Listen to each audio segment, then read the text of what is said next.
Have you ever wondered what happens when the dreams we chase at the cost of everything finally start paying back the people who let us go? In the high-stakes world of global music, success is often measured in sold-out stadiums and chart-topping hits. But behind the blinding lights, there lies a quieter, more personal reality for the members of Stray Kids.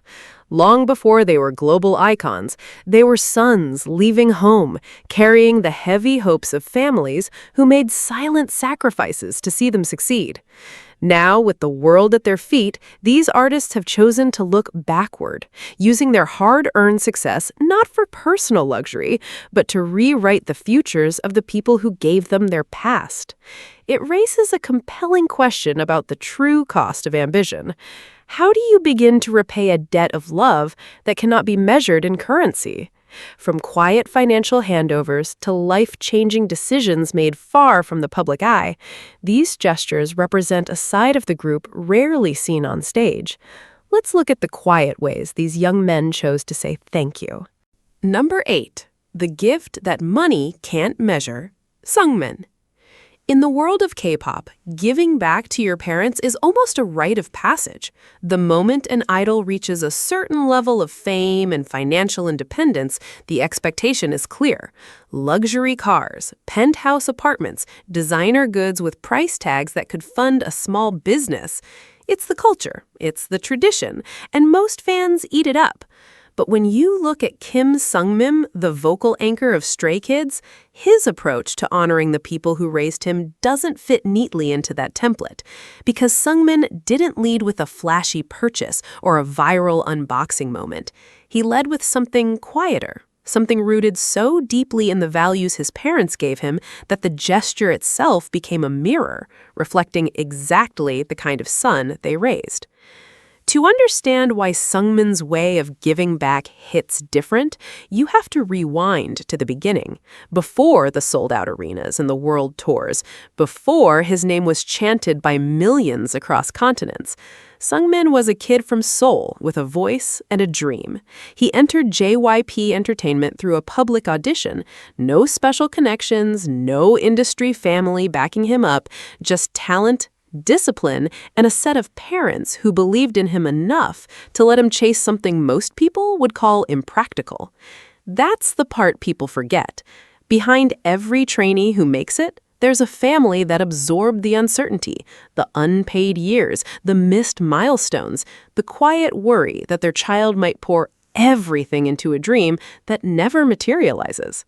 Seungmin's parents carried that weight, and they carried it without complaint. What makes Seungmin stand out among his peers isn't just his vocal ability, though that's undeniable. It's his consistency of character. Anyone who's followed Stray Kids for more than a few months knows that Seungmin is the member who does things by the book. He's disciplined to a degree that almost feels old-fashioned in an industry built on chaos and reinvention. He shows up early. He practices until the edges are clean. He takes feedback without ego. And when he speaks about his parents, there's no performance in it, no rehearsed gratitude designed for the cameras. It's plain, direct, and loaded with the kind of respect that can't be faked. That consistency, that refusal to let fame warp his core, is itself the first gift he gave his parents. The reassurance that the son they sent into the machine came out the other side still intact. But Seungmin went further than simply being a good person in private. He turned his values into action on a scale that most people his age wouldn't even consider. Starting with his birthday, a day most idols used to receive love from fans, Seungmin flipped the script. Year after year, he chose to mark the occasion not by accepting, but by giving. His donations to Child Fund Korea became a pattern, a deliberate ritual that he repeated with the kind of quiet determination that defined everything else about him. These weren't token amounts tossed at a cause for good optics. They were significant, targeted contributions aimed at supporting young caregivers, children and teenagers who, due to family circumstances, had been thrust into the role of caretaker far too early in their lives.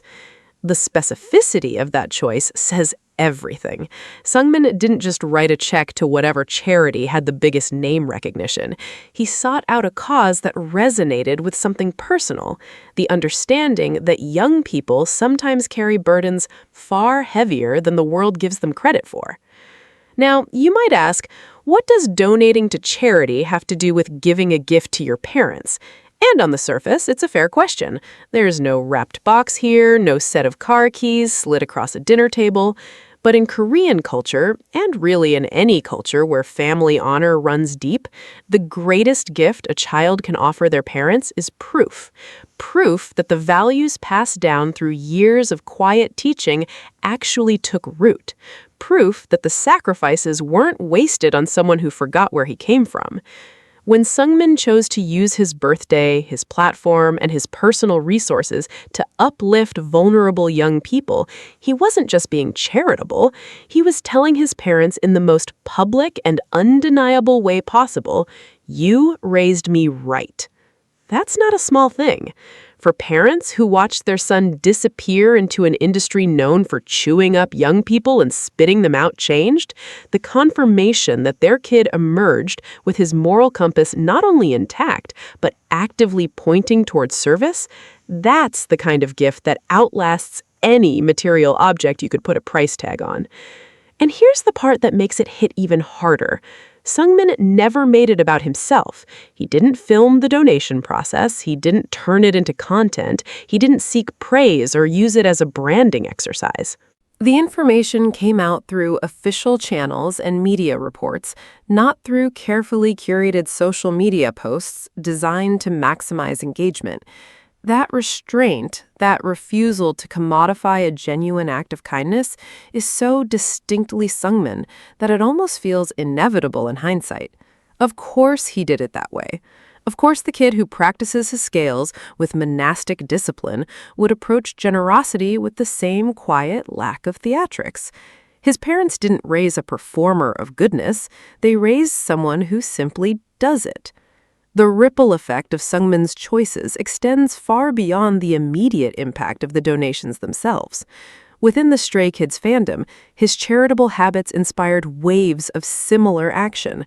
Fans organized their own donation drives in his name, directing resources toward the same causes he supported. Birthday projects that might have otherwise been spent entirely on billboard ads and cafe events were redirected toward Child Fund Korea and similar organizations. Seungmin didn't ask for any of this. He simply modeled the behavior, and people followed. For his parents, watching their son not only succeed in one of the most competitive industries on the planet, but also become a genuine catalyst for kindness on a global scale, that's a return on their years of sacrifice that no financial statement could ever capture. There's a Korean expression, hyodo, that roughly translates to filial piety, the deep respect and devotion a child shows to their parents. But hyodo isn't just about buying expensive things or providing material comfort. At its core, it's about living in a way that brings honor to your family name. It's about conduct. It's about the choices you make when no one is watching and no camera is rolling. By that measure, Seungmin might be practicing one of the purest forms of hyodo in the entire K-pop landscape. He didn't need to buy his parents a building to make them proud. He built something less tangible, but infinitely more durable, a reputation for genuine, unperformative goodness that traces directly back to the home they built for him. In an industry where excess is the default and restraint is rarely rewarded, Seungmin chose the harder path. He chose to let his character speak louder than his wallet. And in doing so, he gave his parents something that can't be repossessed, can't depreciate, and can't be outdone by the next headline: the unshakable knowledge that their son is exactly the person they hoped he'd become. That, by any honest standard, is a gift worth more than anything money could buy. But if you think Seungmin's quiet approach to honoring his parents was powerful, wait until you hear what the next member on this list did, because that story takes the meaning of filial devotion into an entirely different territory. Number 7. Devotion without an audience. Lino. If Seungmin's gift to his parents was built on principle, Lee No's was built on something even harder to maintain: consistency.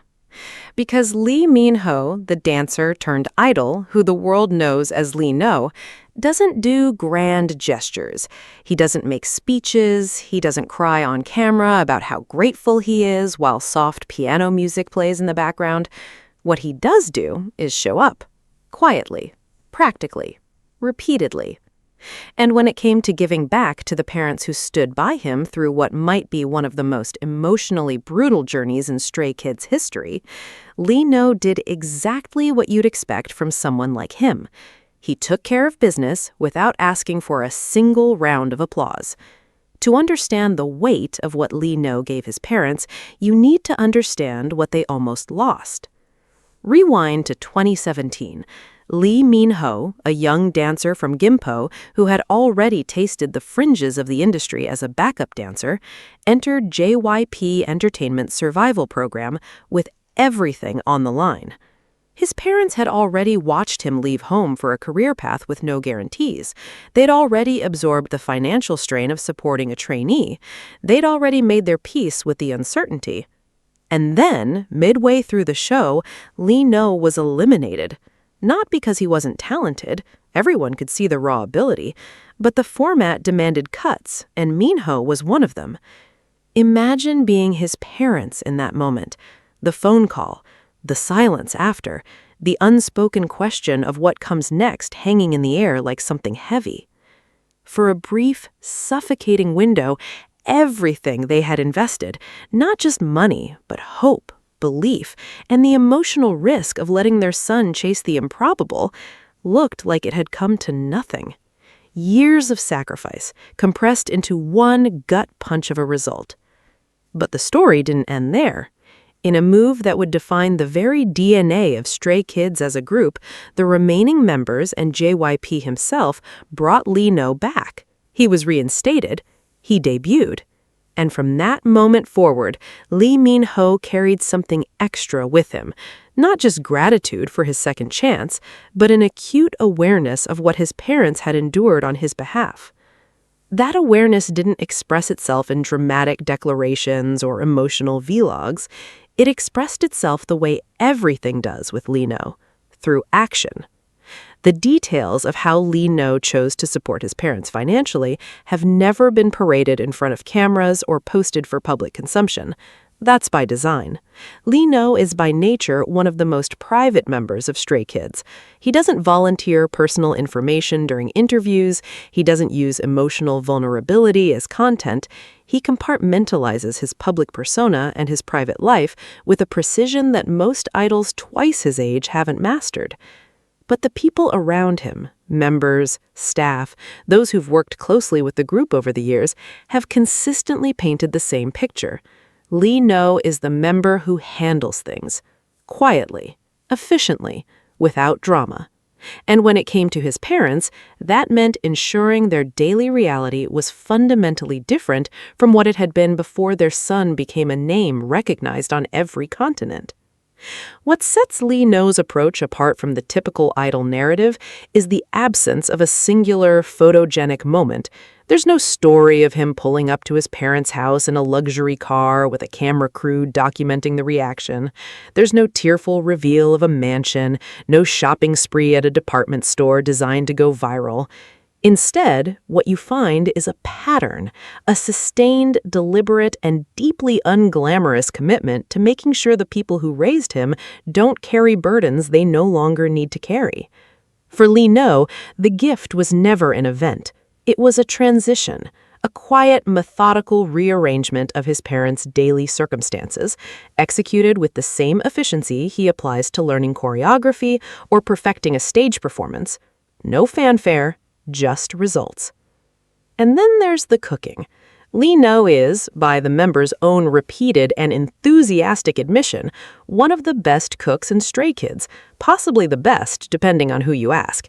He doesn't just make meals, He crafts them with genuine care, treating the kitchen with the same seriousness he brings to the practice room. For the members, this has translated into countless home-cooked meals in their dorm, the kind of food that turns a group of overworked young men into something resembling a real family. But for Lee No's actual family, the cooking carries a different weight entirely. When he goes home to Gimpo, when the schedule's finally clear and the airports are behind him, Lee No steps into his parents' kitchen and cooks for them. The same hands that execute razor-sharp choreography in front of tens of thousands of screaming fans come home and chop vegetables and simmer broth for his parents' favorite dishes. There's no audience for this, no fan cameras, no content to upload later. It's just a son, standing in the kitchen where he grew up, feeding the two people who made it possible for him to become everything he is today. In a culture that often measures filial devotion in dollar signs, Lee No measures it in hours spent over a stove and meals shared at a family table without any agenda beyond simply being together. There's another layer that rounds out this picture: his cats. Suni, Dungi, and Dory are arguably the most famous feline trio in the K-pop universe, and Lee No's devotion to them is thoroughly documented. But what's less often discussed is the practical reality behind that devotion. Lee No's schedule as a core member of one of the biggest groups on the planet means he is away from home far more often than he is present. His parents, back in Gimpo, are the ones who care for those three cats day in and day out, feeding them, managing vet visits, giving them the daily attention and affection that Lee No physically cannot provide when he's performing or promoting on the other side of the world. It seems like a small detail in the grand scheme of things, but it tells you everything about how this family operates. Lee No provides for his parents. His parents provide for the things Lee No loves most when he can't be there himself. It's a cycle of mutual care, unglamorous and largely unspoken, functioning with the kind of quiet efficiency that defines everything about Lee Min-ho as a human being. The irony of Lee No's story is that the very traits that make his gestures so easy to overlook, the privacy, the lack of theatrics, the stubborn refusal to perform his emotions for public consumption, are precisely the traits that make those gestures so genuine. In an industry where sincerity is routinely packaged and sold, Lee No's devotion to his parents resists packaging entirely. You won't find a viral clip of it. You won't see it trending on social media with millions of views. But it's there, steady and unbroken, operating beneath the surface of one of the most compelling performers of his generation. He gave his parents the thing they needed most after years of worry and sacrifice: the certainty that their son was not only successful, but fundamentally okay, that he hadn't been hollowed out by the machine, that the kid from Gimpo who once danced in other people's shadows had built a life solid enough to hold all of them up without cracking. And if you think Lee No's brand of quiet, practical devotion was moving, the next point on this list proves that sometimes the most powerful gift a son can give isn't what he provides, it's what he finally finds the courage to say out loud. Number 6. The unheard comfort, Han. For many parents, the hardest part of raising a child is knowing when to hold on and when to let go, a lesson that Han Ji-sung's parents had to learn under circumstances that would have broken most families. To understand the depth of the gift Han eventually gave his parents, we have to look back at the quiet agreement that started it all, a pact made in a quiet room far away from the flashing lights of Seoul. Han spent a significant portion of his childhood in Malaysia, living a relatively quiet life where the pressure of the Korean educational system felt like a distant murmur. The sunny days and relaxed pace of life in a foreign country provided a peaceful backdrop for his early years, but inside him, there was a growing storm, a passion for music that couldn't be satisfied by a conventional academic path. His father, who had worked incredibly hard to establish a stable and comfortable life for the family in Malaysia, naturally envisioned a traditional professional career for his son, one that would lead to university, a respectable degree, and a secure corporate office. When Han decided he wanted to return to Korea to pursue music, it wasn't met with immediate, unquestioning applause. Instead, it was met with the realistic concern of parents who knew the brutal statistics of the entertainment industry and the immense emotional toll it takes on young people who try and fail. They struck a deal, a classic compromise that felt more like a ticking clock. Han had exactly 1 year to get signed by an entertainment agency, or he would have to pack his bags, return to Malaysia, and commit to his academic studies. Think about the pressure that puts on a teenager's shoulders, the weight of a countdown timer running in the background of every single day. For Han, that year wasn't just about practicing, it was a desperate race to prove that his dream was worth the risk his parents were taking by letting him go alone to a hyper-competitive city. He spent his days auditioning, facing rejection after rejection, watching the calendar pages turn with an agonizing speed while living in isolation, far from the family unit that had always shielded him. And just when the clock was about to run out, in the final weeks of his self-imposed deadline, he walked into JYP Entertainment and secured his spot as a trainee. It was a victory, yes, but it was also the beginning of a different, much more grueling kind of struggle. The trainee system is notoriously demanding, designed to push young people to their absolute physical and mental limits. For someone like Han, who would later open up about his battles with severe social anxiety, the environment was an emotional minefield. There were days when the pressure was so suffocating that the dream felt more like a cage, and the urge to pack his bags and return to the quiet safety of Malaysia was almost overwhelming. Yet, through every panic attack, every doubt, and every moment of exhaustion, his parents remained his anchor from afar, offering a silent support that didn't demand success, only his well-being. This is where the true story of Han's gift begins. When Stray Kids finally debuted and their global popularity began to skyrocket, Han found himself in a position of significant financial success. As one of the core members of 3 Racha, the writing and producing trio behind the vast majority of the group's discography, Han wasn't just earning an idle salary, he was accumulating substantial songwriting and composition royalties. In the music industry, royalties are the ultimate passive income, representing long-term financial security that persists long after the active promotions end. For Han, this money wasn't a ticket to personal luxury, designer clothes, or a collection of high-end sports cars. The very first thing he did when the royalty checks began to arrive was to redirect that financial flow directly to his parents. He didn't just buy them a gift, he handed them the keys to a life free from financial anxiety. By transferring his earnings and setting up a system where his parents were the primary beneficiaries of his creative labor, Han was effectively closing the loop on the agreement they made years prior. It was his way of saying, "You gave me 1 year to prove myself, and now I am giving you a lifetime of security." But the financial gift, as life-changing as it was, represents only the surface of what Han actually gave his parents. The more profound gift was one of emotional resolution and healing. For a parent, watching a child struggle with mental health is a unique kind of torture, made worse when that child is performing on a global stage under the scrutiny of millions. When Han had to take brief hiatuses from promotions to manage his anxiety, his parents weren't just worried about his career, they were worried about their son's survival in a world that rarely shows mercy to the vulnerable. The ultimate gift Han gave them was his resilience. By continuing to create, by standing on stage even when it was terrifying, and by showing his parents that he was learning to navigate his struggles and find genuine happiness, he gave them peace of mind. There is no price tag you can put on the relief a mother feels when she sees her child smile and mean it, especially after watching him fight through the darkest corners of his own mind. Han's songs themselves became a gallery of gifts, public letters of appreciation wrapped in complex metaphors and driving beats. When he writes about loneliness, about overcoming obstacles, and about the warmth of home, he is translating the private conversations he had with his family into a language the whole world can understand.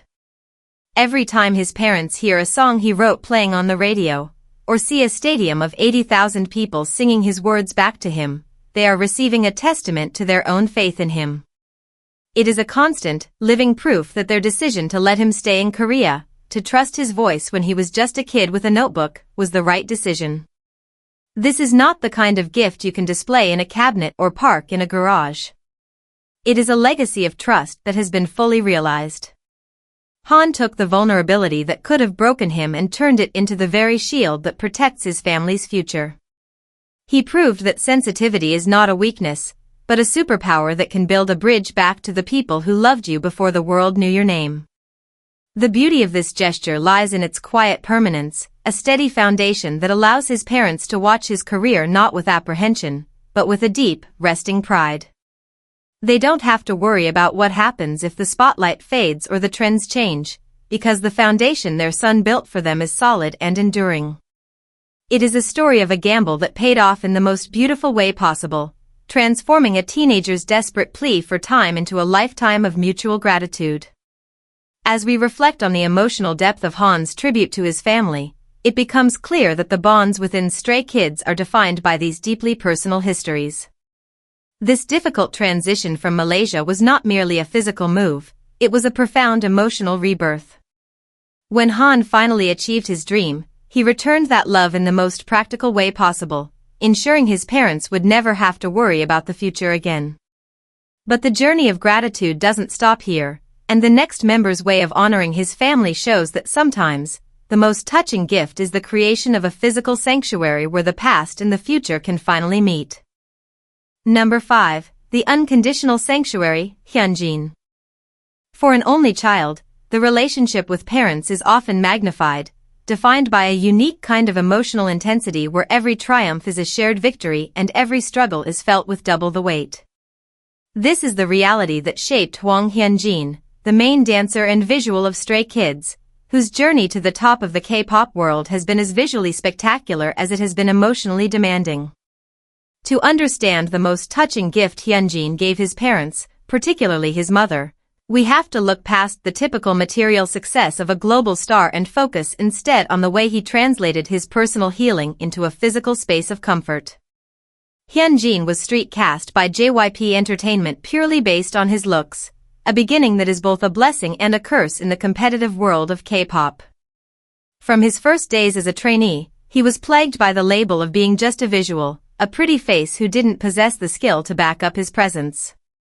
For a young teenager, that kind of skepticism is a powerful motivator, but it also carries a heavy emotional burden. Hyunjin reacted by pushing himself to the absolute brink of physical exhaustion, determined to become a dancer who could command any stage.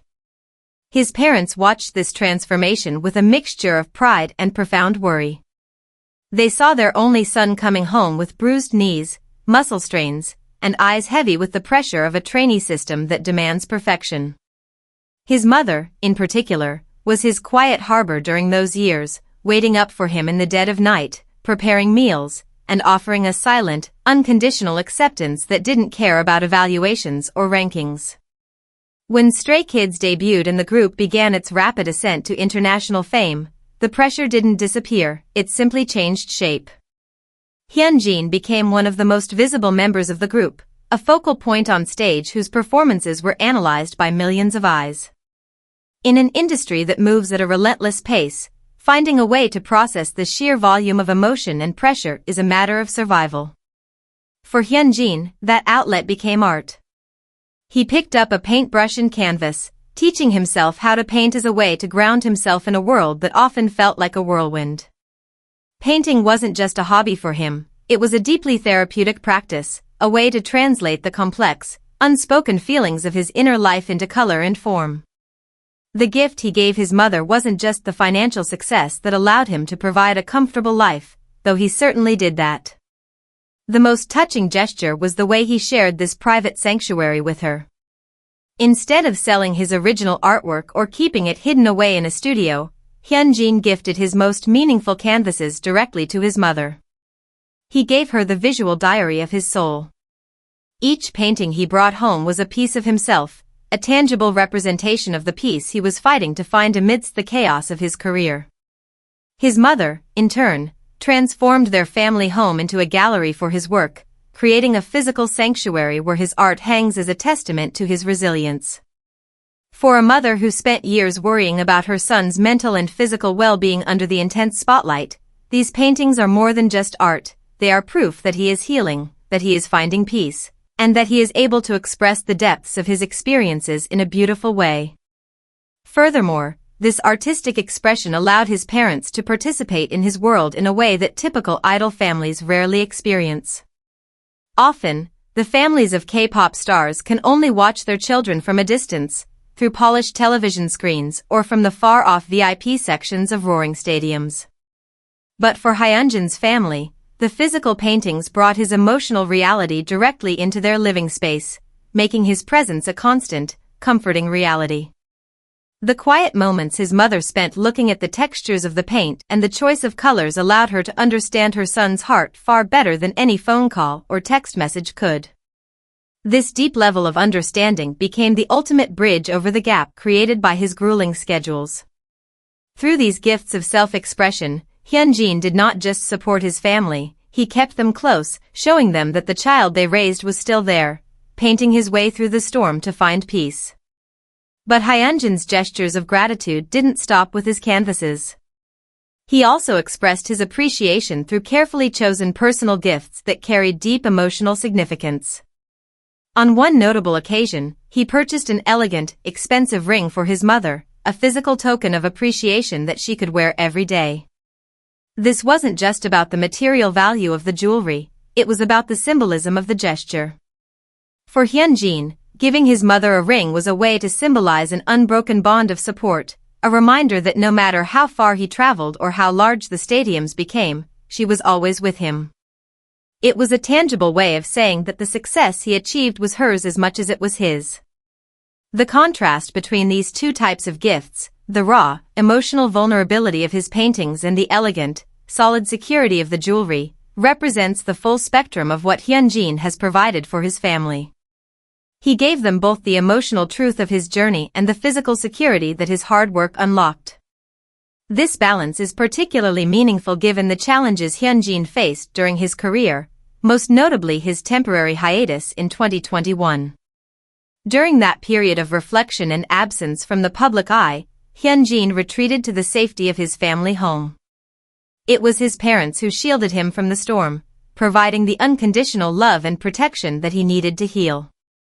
The time he spent painting during those quiet months was a joint process of recovery, a quiet collaboration between a son finding his footing and parents holding the door shut against the outside world. When he finally returned to the stage, stronger and more expressive than ever, the triumph belonged to all of them. The gift of his return, of his continued growth as an artist, was the ultimate thank you to the people who kept him safe when he felt most vulnerable. Today, when his parents look at the walls of their home, they don't just see the achievements of a famous idol, they see the personal evolution of their son. They see the brushstrokes of a young man who took the pressure of the world and turned it into something beautiful, quiet, and permanent. It is a story of a son who took the immense love of his parents and built a fortress around it, ensuring that the sanctuary they once provided for him is now a sanctuary he provides for them. The beauty of Hyunjin's tribute lies in this reciprocity, a constant exchange of care and expression that keeps his family close even when oceans separate them. The physical artifacts of his success, the art, the jewelry, the comfortable home, are all just markers of a much deeper, more resilient connection that has survived the harshest tests of the industry. It is a reminder that the most touching gifts are the ones that carry the weight of the journey, transforming the struggles of the past into the peace of the present. As we look at the ways these members have chosen to honor their roots, it becomes clear that each gesture is a reflection of the individual's character.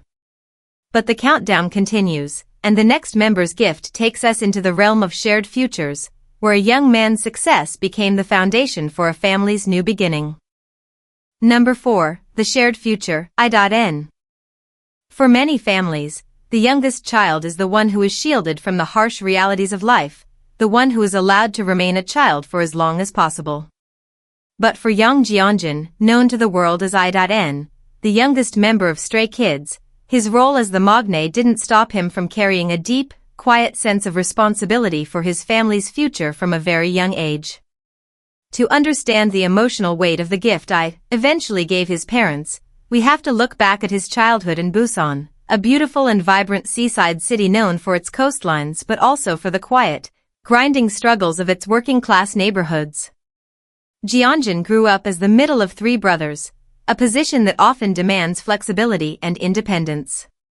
His father's manufacturing business went through severe financial difficulties, a common but devastating reality that casts a long, cold shadow over a household.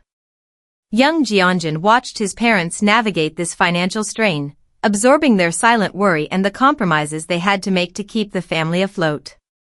It was during these years of uncertainty that a quiet determination took root in him.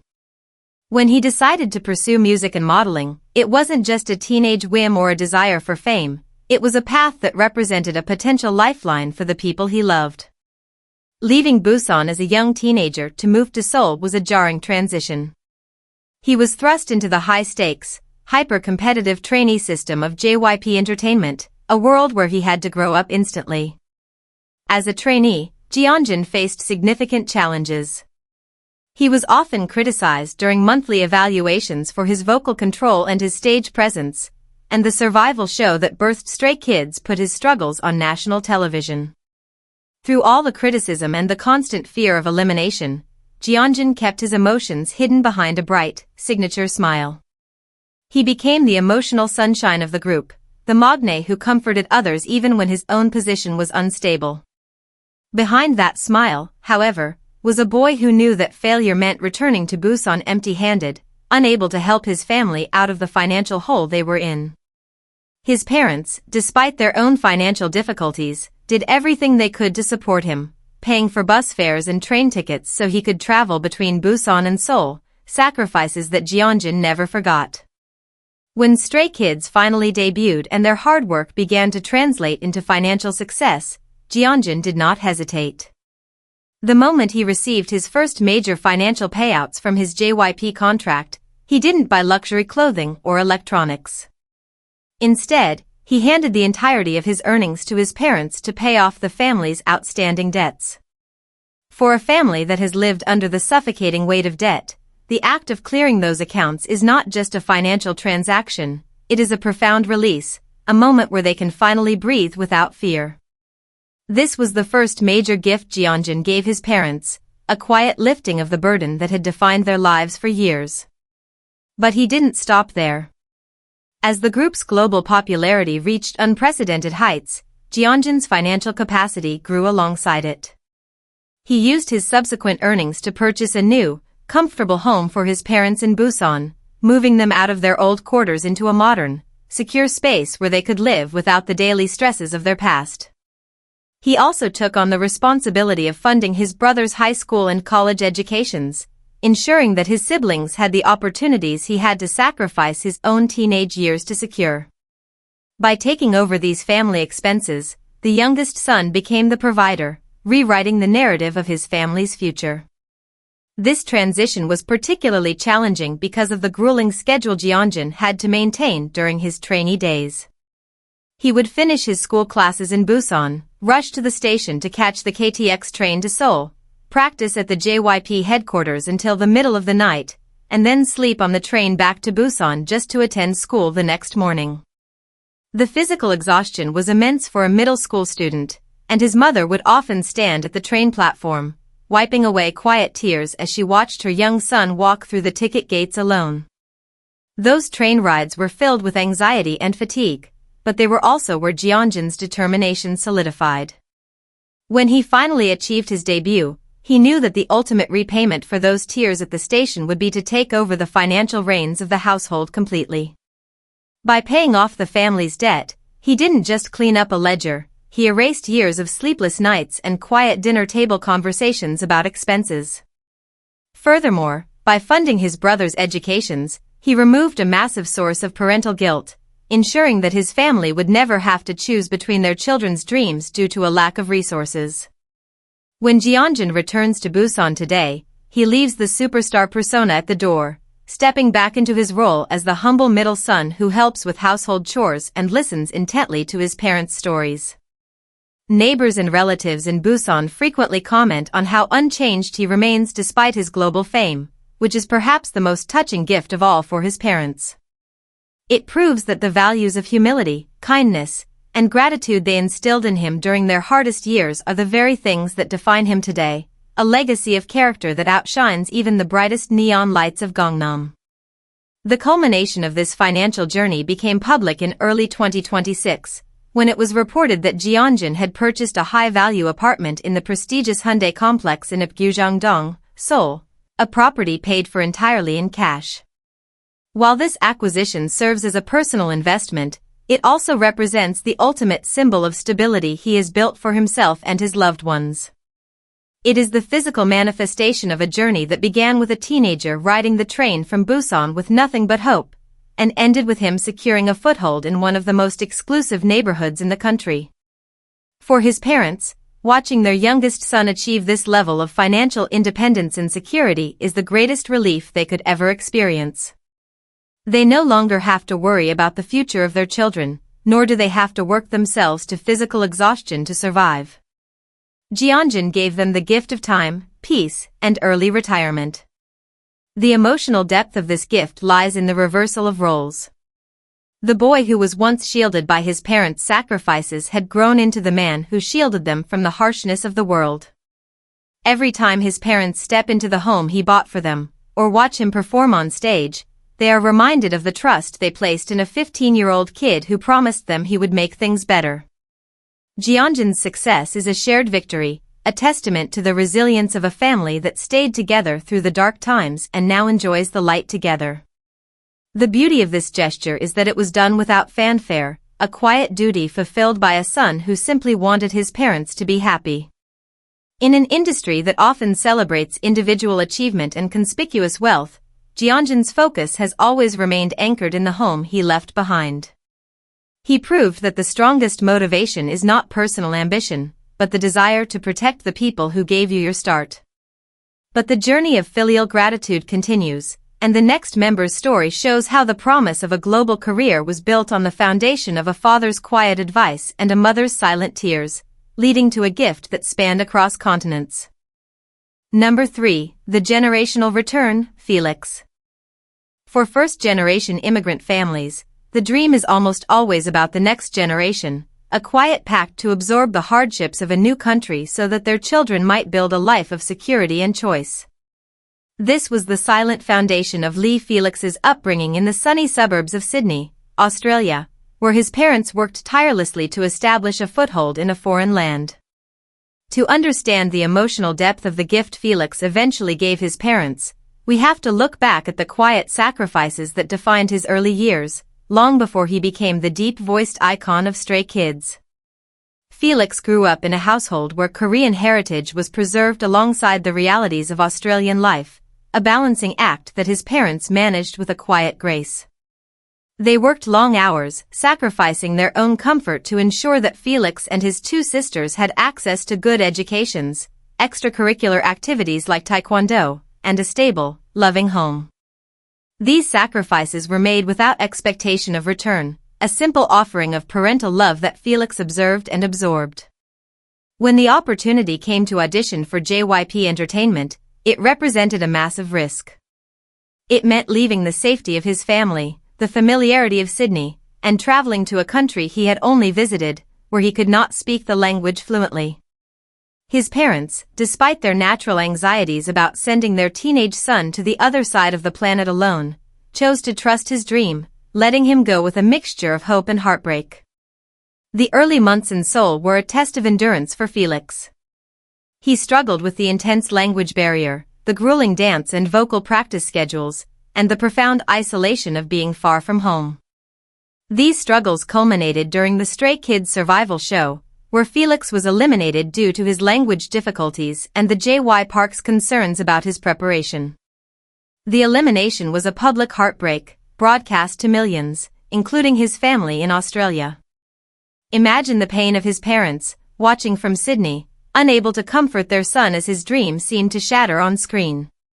But Felix's journey didn't end there. His determination and the support of his group members brought him back, leading to his debut. When success finally arrived and the group's popularity began to generate significant financial returns, Felix's immediate priority was his family. As a young man who had witnessed the grinding efforts of his parents to maintain their suburban Sydney home, Felix knew that the greatest gift he could offer was the relief from that long-term financial pressure. He used a substantial portion of his first major earnings to pay off the mortgage on his family's home in Australia. In a modern economy, a home mortgage is a decades-long wait, a constant financial obligation that dictates every life choice a family makes. By wiping out that debt, Felix was not just transferring funds, he was gifting his parents a level of freedom they had never known since arriving in Australia. He was telling them that the sacrifices they made to establish a life for him had been fully returned, and that they could finally rest. Beyond this massive financial gift, Felix also prioritized the creation of shared experiences. He regularly flew his parents and sisters from Sydney to Seoul, covering all expenses to ensure they could experience his success firsthand. Seeing their son perform in front of tens of thousands of screaming fans, watching the respect he received from his peers, and sharing meals in the city that had once been a source of so much loneliness was a powerful form of emotional healing for the family. Felix also made sure to pamper his parents with thoughtful personal gifts, ranging from luxury accessories to practical items that improved their daily lives, ensuring they felt appreciated in every way. The emotional depth of these gestures lies in the resolution of the immigrant narrative. His parents had left their homeland to give their children a better future, and in return, their son had conquered the music world, returning to his heritage to secure his family's stability back in Australia. It is a beautiful circle of gratitude, where the sacrifices of the past were transformed into the security of the present. Felix proved that the distance between Sydney and Seoul was not a barrier, but a bridge that he could use to carry his family into a new era of peace. The legacy of his support is a family that lives without the constant pressure of financial survival, enjoying the fruits of a dream they chose to believe in when it was nothing more than a teenager's hope. His father can look at the advice he gave his son, and his mother can recall the tears she shed at the airport, knowing that every challenge they faced was a step toward a beautiful, shared destination. The beauty of Felix's tribute lies in its quiet power, a steady stream of support that flows from a son who never forgot the hands that held him before the world knew your name. This discipline of hard work was instilled in him early on, partly through his 12 years of training in Taekwondo, a sport where his father was his primary supporter and guide. The lessons of perseverance and focus he learned on the training mat in Sydney became his survival tools when he moved to the highly competitive dormitories of Seoul. In Korea, the language barrier was a constant source of frustration. Felix spent hours translating lyrics character by character, feeling a deep guilt that he was failing to live up to the academic expectations his parents had naturally held for him. When he was eliminated from the survival show, he felt he had let them down globally. But the ultimate triumph of his return to the group allowed him to change their lives in ways they never could have anticipated. Paying off the family mortgage was particularly significant because Sydney's housing market is famously one of the most expensive in the entire world, and a home loan represents a lifetime of grinding labor. By wiping that financial ledger clean, Felix allowed his parents to transition into early retirement, freeing his father from the exhausting physical work he had done for decades to support the household. This generosity is a natural extension of Felix's personality, the same gentle nature that prompts him to bake for staff and donate large sums to international children's charities. For his parents, the peak of this journey occurred during the group's world tour when they sat in the audience of the Sydney Arena. Seeing their son perform on home soil, and hearing him address them directly from the stage with tears of gratitude, was the ultimate validation of their choices. He proved that his move to Korea was not a departure from the family, but the creation of a global bridge that would keep them secure forever. This public declaration was not just a performance, it was a deeply emotional release of years of tension, proving to the entire city of Sydney that the boy who left their shores had returned as a triumphant son who had fulfilled his promise. The tears shed that night were not of sorrow, but of profound relief, marking the official end of their years of separation and worry. But the journey of filial gratitude continues, and the next member's story shows how a son's massive financial milestone in the heart of Seoul became the ultimate testament to his family's long-term security, raising the stakes of what a gift can truly be. Number 2, the Lifetime Foundation, Changbin. For parents who have already achieved financial success, the worries they hold for their children are different, but no less intense. They do not worry about survival, they worry about stability, about character, and whether their children will have the strength to stand on their own 2 feet in a world that doesn't care about family names. This was the quiet pressure that surrounded Changbin, the main rapper and co-producer of Stray Kids, during his upbringing in a comfortable and wealthy household in Seoul. To understand the profound nature of the gift Changbin eventually gave his parents, we have to look past the marble floors of his childhood home and examine the quiet battle for validation that defined his early career. Changbin grew up in an environment where resources were plentiful. Early pre-debut videos and reality shows revealed a spacious family apartment adorned with luxury features, a detail that the members of Stray Kids would frequently tease him about in later years. His mother, a woman with a warm humor, jokingly expressed her desire for her son to become a celebrity so she could show him off to her friends. His father, however, was a traditional businessman who viewed success through the lens of academic achievement and corporate stability. He wanted Changbin to pursue a conventional path, focusing on his studies to eventually enter a respected university and study law or business. To a successful father, the music industry looked like a volatile, unpredictable arena filled with broken dreams and fleeting success, a risk that was entirely unnecessary for a son who already had a secure path laid out for him. Changbin's passion for rap and lyric writing was met with skepticism, creating a quiet tension in the household. He spent his nights in dark basement studios, writing raw, aggressive verses that expressed his hunger to prove his own worth. When he joined JYP Entertainment as a trainee, he was not just fighting for a spot in a group, he was fighting to prove to his father that his chosen path was a legitimate profession, not a teenage distraction. The years of training were a grueling process of self-definition. As one of the core creators of 3 Racha, Changbin was instrumental in defining Stray Kids' signature aggressive, percussion-heavy musical style, pouring his energy into tracks that would eventually define the group's identity.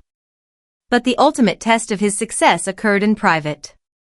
When the first major financial payouts from his JYP contract arrived, Changbin did not use the money to purchase personal luxury items or fund a lavish lifestyle. Instead, he presented the entirety of his earnings directly to his parents. For his mother, the gesture was a touching confirmation of her son's success, which she received with pride and joy. But for his father, the reaction was more profound. The silent businessman, who had spent years doubting the wisdom of his son's choices, looked at the physical proof of Changbin's financial independence and offered his full, unreserved approval. This was the first major gift Changbin gave his parents, the gift of validation, the proof that he had built his own kingdom from scratch without relying on the family's resources. But as his career progressed and his influence as a producer grew, the scale of his achievements expanded. As a primary composer and lyricist for the group with over 100 songs registered under the Korea Music Copyright Association, Changbin's royalty stream became a source of significant, long-term wealth. The culmination of this financial independence became public in early 2026, when it was confirmed that Changbin had purchased a luxury apartment in the highly prestigious Hyundai complex in Apgujeongdong, Seoul, for 9.4 billion KRW, paid entirely in cash with no mortgage registered.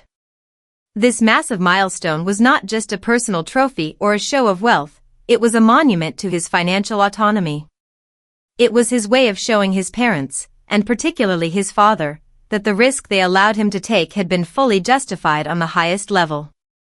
He had secured a level of stability that rivaled the traditional career paths his father had once envisioned for him, ensuring that his family's legacy of security was continued on his own terms. The emotional depth of this gift lies in the resolution of the parental worry. His parents no longer had to wonder if their son would be okay when the spotlight faded, because he had built a foundation solid enough to support generations. Changbin gave them the ultimate peace of mind, the knowledge that their son was not just a successful artist, but a mature, responsible man who had secured his own future through his own creative labor.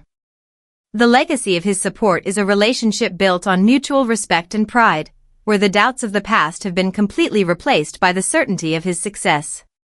His mother can look at his achievements with joy, and his father can view the career his son built with the deep satisfaction of a businessman who recognizes a successful venture.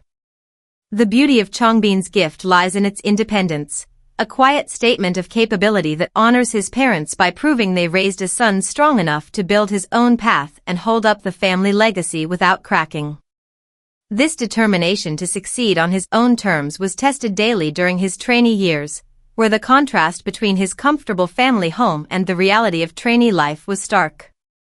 Instead of his spacious bedroom, Changbin lived in a cramped dormitory with several other trainees, sharing a single bathroom and living on cheap convenience store meals. He chose to endure this physical grind without ever asking his parents for financial help, wanting every step of his journey to be entirely his own. His father's reaction to his first paycheck was quiet but deeply telling. While his father didn't make a grand emotional scene, Changbin later learned that his father had quietly printed out articles about stray kids and shared them with his business associates, bragging about his son's achievements. For a traditional Korean father, this quiet boasting is the ultimate sign of respect and pride, a public acknowledgement that his son had succeeded. This pride was further solidified by the emotional maturity Changbin displayed in his solo music.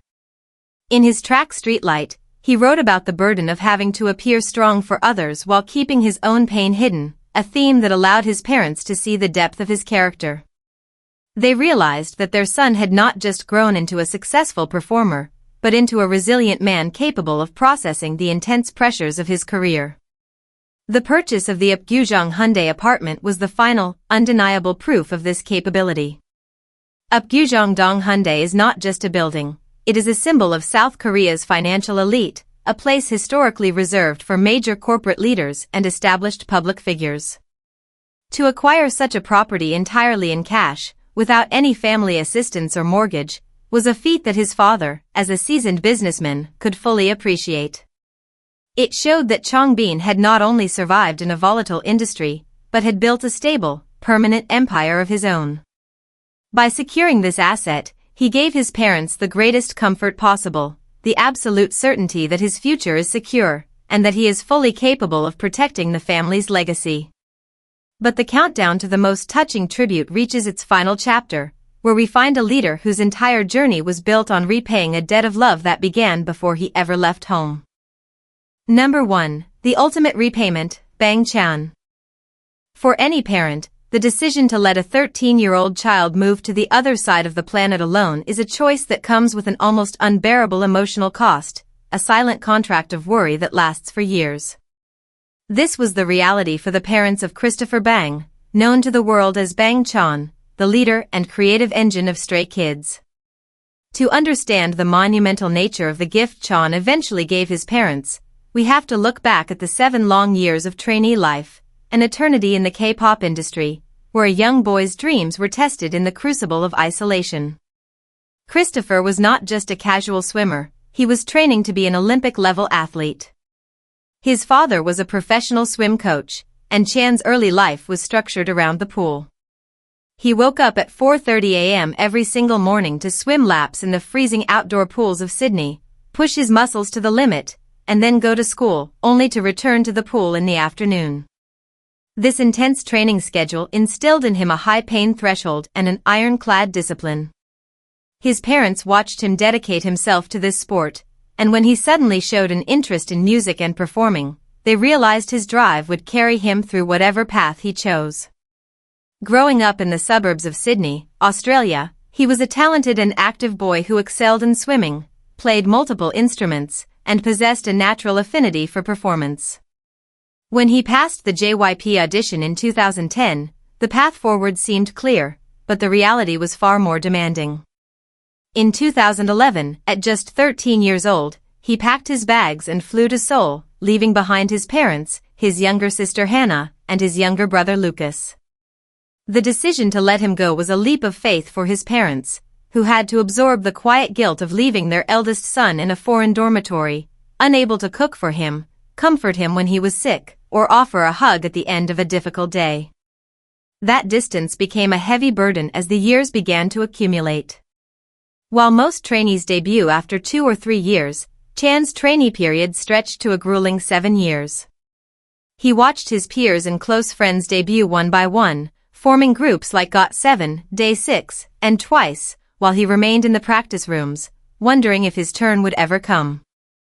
During holidays when other trainees returned to their families, Chan often stayed behind in the quiet dorms, eating instant meals and continuing to practice. In Sydney, his parents had to manage the logistics of a household without their oldest son. For a close-knit immigrant family, the absence of the firstborn is like a missing pillar. His mother, who was deeply involved in his daily life, had to adjust to a quiet house where his laughter and music were no longer heard. They lived in a constant state of dual reality, going about their daily routines in Sydney while their minds and hearts were permanently anchored in Seoul. The telephone became their most precious lifeline, a fragile link that carried the voice of a son who was growing up in their absence. This separation was not just a physical distance, it was a chronological gap, as they missed the years when he transitioned from a boy to a young man. They lived with the constant, gnawing anxiety that they had allowed their son to waste his youth on a dream that might never materialize, a parental guilt that grew heavier with every passing year. But Chan's endurance never wavered, and in 2017, J.Y. Park gave him the authority to select the members and form the group that would become Stray Kids. When the group debuted and their hard work began to translate into financial success, Chan's primary focus was the total repayment of his family's sacrifices. As the chief producer of the group and a core member of 3 Racha, writing, composing, and arranging the vast majority of Stray Kids' music, Chan accumulated a massive collection of copyright credits under the Korea Music Copyright Association. He used this wealth to purchase a spacious, beautiful home for his parents in a prime location in Sydney, Australia, moving them into a space that represented absolute security and comfort. He also purchased a luxury car for his father and provided a steady, independent income for his mother, ensuring they would never have to worry about financial survival again. Furthermore, he took on the responsibility of supporting his younger siblings' pursuits, ensuring that Hannah and Lucas had the resources they needed to build their own lives.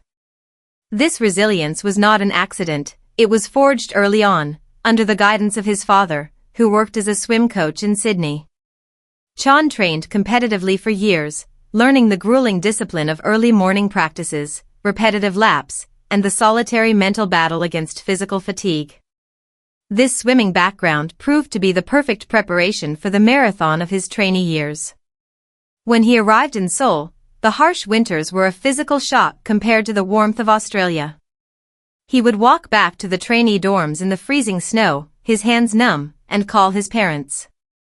During those calls, Chan would deliberately adopt a bright, energetic tone, assuring them he was eating well and sleeping enough, shielding them from the reality of his exhaustion.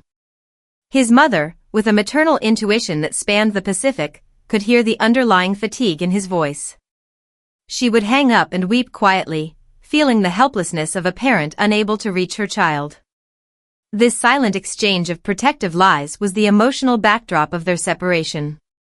When the success of Stray Kids finally allowed him to rewrite this reality, his first thoughts returned to those early days.